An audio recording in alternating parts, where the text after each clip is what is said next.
सकता ना चुनावी प्रचार में।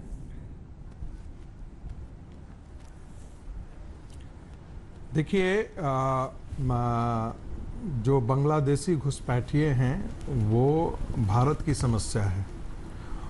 जब आप पहले भारत के अंदर जब आप उनको निकाल बाहर करने की बात करते हैं तो यही ममता दी जो है वो उनकी सुरक्षा में आकर के खड़ी हो जाती हैं। और ये आज की बात नहीं है। मैं आपको बता दूं कि जब अटल बिहारी वाजपेयी की सरकार थी और महाराष्ट्र में बांग्लादेशी घुसपैठियों को बाहर निकाल करके उनको ट्रेन पर बिठा करके बांग्लादेश भेजे जाने लगा था, तो कांग्रेस पार्टी और तृणमूल कांग्रेस उस समय नहीं थी, वो भी ममता जी भी उसके विरोध में खड़ी हो गई थी।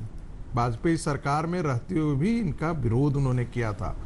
तो आज से नहीं, मुझे लगता है कि बांग्लादेशी घुसपैठ की समस्या को पहले भारत के अंदर ही आपको कम से कम एक निर्णय पर पहुंचना पड़ेगा कि क्या भारत के अंदर बांग्लादेशी इनक्लेव्स हम खड़े करें, और यदि खड़े करें तो आने वाले दिनों में भारत की सुरक्षा पर इसके क्या असर पड़ेंगे, सामाजिक समरसता पर इसके क्या असर पड़ेंगे। आज के नंदीग्राम पर जरा बात कर लेते हैं। जल्दी से अनुराग भदौरिया जी को दिखाइए। अनुराग भदौरिया जी को इस पर कोई लेना देना नहीं है। ममता जी को उनका वोट चाहिए। अनुराग भदौरिया जी, जो चिट्ठी लिखी है ममता बनर्जी ने, उन्होंने सबको कहा है कि लोकतंत्र को बचाना है।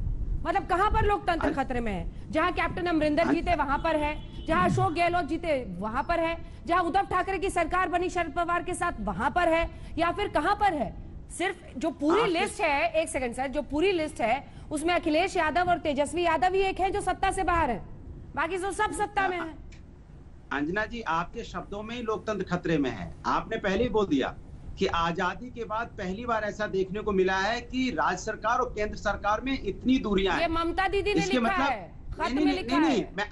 नहीं, तो मैं वही कह रहा हूँ ना, पहली बार आपको भी एहसास हो रहा है और पूरे देश को एहसास हो रहा है कि लोकतंत्र में सुन तो लीजिए, लोकतंत्र में सबको पता है, लोकतंत्र में राज्य सरकार और केंद्र सरकार के बीच में दूरियां इतनी देखने को पहली बार मिली है आजादी के बाद। इसके मतलब आज की डेट में आजादी के पहले जैसा माहौल है। ये हम नहीं, आपने भी मान लिया है कि पूरे देश के अंदर में लोकतंत्र खतरे में नहीं है, पूरा देश खतरे में है। किसने मान लिया है? सबने मान रहे हैं, आप भी मान रही हैं। उन्होंने जो चिट्ठी में लिखा है वो आपको भी ममता दीदी ने लिखा है। कर रही है कि पूरा, मैं कह रहा हूं अंजना जी सुन लीजिए, पूरा राष्ट्र खतरे में है।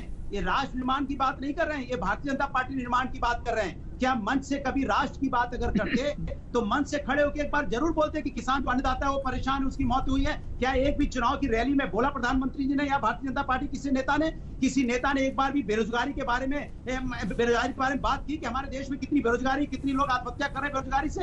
क्या एक बार उन्होंने चर्चा की कि महंगाई से लोग कितनी आत्महत्या कर रहे हैं? क्रोनोलॉजी देखिए तो आ रही हूँ, रागी जी आ रही हूँ, आप ही से जवाब लूंगी। क्रोनोलॉजी तो समझिए, नंदीग्राम में आज वोटिंग होनी थी, कल वो ये चिट्ठी लिखती है, आज वो कह रही है सुरक्षा बल यहाँ पर वोट नहीं डालने दे रहे मेरे समर्थकों को। बात समझिए तो दीजिए। नंदीग्राम कनेक्शन पे बात कीजिए। नंदीग्राम बंगाल के अंदर में आप क्या सोचिए, बांग्लादेश के अंदर में आता है क्या? नंदीग्राम भी हमारे देश का हिस्सा है। जब हमारा पूरा राष्ट्र खतरे में है तो नंदीग्राम भी खतरे में होगा, सभी खतरे में होंगे। और मुझे समझ में नहीं आता कि भारतीय जनता पार्टी के नेता दौड़ के पाकिस्तान चले जाते हैं, दौड़ के बांग्लादेश चले जाते हैं और राजनीति भी बांग्लादेश और पाकिस्तान के ऊपर करते इस देश के अंदर में। तो किस देश को बेवकूफ बनाना चाहते हैं? तो जाहिर सी बात है राष्ट्र के अंदर खतरा है कि भारतीय जनता पार्टी झूठ बोल रही है। ये क्यों जाते हैं पाकिस्तान से सिमई खाने, क्यों जाते हैं बांग्लादेश से रिश्ते बनाने? जब कहते हैं बांग्लादेश गृह मंत्री पर आरोप लगाया ममता बनर्जी ने। आप पहले निकालिए। आज उनके आरोप, एक सेकंड, आज उनका आरोप, संगीत रागी सवाल सुनिए, आज ममता बनर्जी का आरोप कल की इस चिट्ठी के कंटिन्यूटी में है। वो सीधे कह रही है गृह मंत्री यहाँ पर सुरक्षा बलों को निर्देश दे रहे हैं, उनके इशारे पर वोट देने से रोका जा रहा है उनके समर्थकों को। देखिए अंजना जी, एक चीज मान के चलिए, ये पूरे देश में भारतीय जनता पार्टी की तानाशाही चल रही है। मुझे लगता है कि ये 2 जनवरी देखिए अनुराग मैं बोल लूं अनुराग, मैंने हस्तक्षेप नहीं किया था, आपसे राष्ट्र की बात कीजिए, ये गलत बात है। अनुराग मुझे बोलने दीजिए, आज मैं सिर्फ हाथ जोड़ से रिक्वेस्ट कर रहा हूँ, राष्ट्र की बात कीजिए ना। बोलने दीजिए। अंजना जी देखिए, राजनीतिक ममता बनर्जी जी 2 मई के होने वाले परिणाम के पहले की ये राजनीतिक जुगाली कर रहे हैं। उनको लग रहा है, आज के दिन में उनको लग रहा है कि जो समीकरण थे, सामाजिक समीकरण है, वो उनको सूट नहीं किया है, और हो सकता है कि नंदीग्राम उनके लिए वाटरलू साबित हो जाए। यदि ममता बनर्जी यदि नंदीग्राम में हार जाती हैं तो ये उनकी राजनीतिक उम्र जो है वो यहीं पर खत्म हो जाती है। मुझे नहीं लगता है कि इसके बाद वो तृणमूल कांग्रेस का कुछ अस्तित्व और हड्डी अस्थि पंजर भी बच पाएगा। भारतीय जनता पार्टी की सरकार बन जाए, दूसरी बात